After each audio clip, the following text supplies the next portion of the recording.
Taxi rampageA taxi drove into a crowd of pedestrians near Moscow's Red Square, injuring 8 people, including 2 Mexican fans, as throngs of residents and football fans from around the world poured into the city for the World Cup.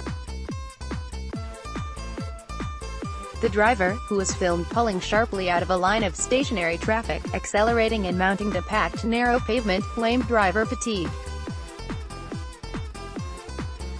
City authorities denied that the incident was an act of terror. No diversityThe football against racism in Europe, Fair Sports Anti-Discrimination Network's community center in St.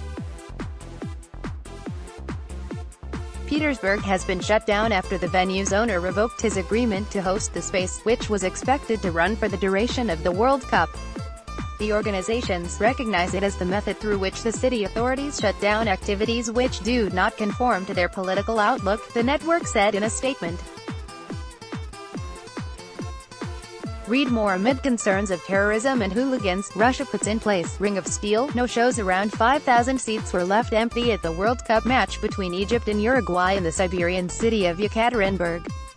Football governing body FIFA linked the empty seats to no-shows among member associations, sponsors and the general public. There were no problems with FIFA's ticketing operations on site that would have prevented ticket holders from attending the match, and 32,278 tickets had been allocated, a FIFA spokesman said, in response to Russian fans' online outrage over the unfilled pitch-side seats.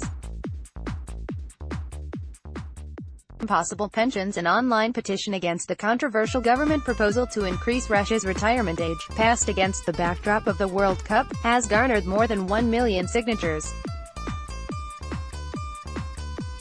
Its authors estimate that around 40% of Russian men and 20% of women may not reach their new respective retirement ages of 65 and 63 a decade from now. World Bank figures show many Russian men do not live to see 65 years of age.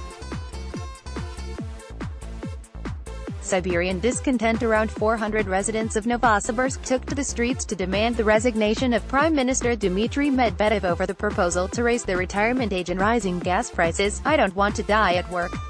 Deputy, live on my pension," and "Putin Russia 5-0, read some of the banners held up in front of the Siberian city's city hall.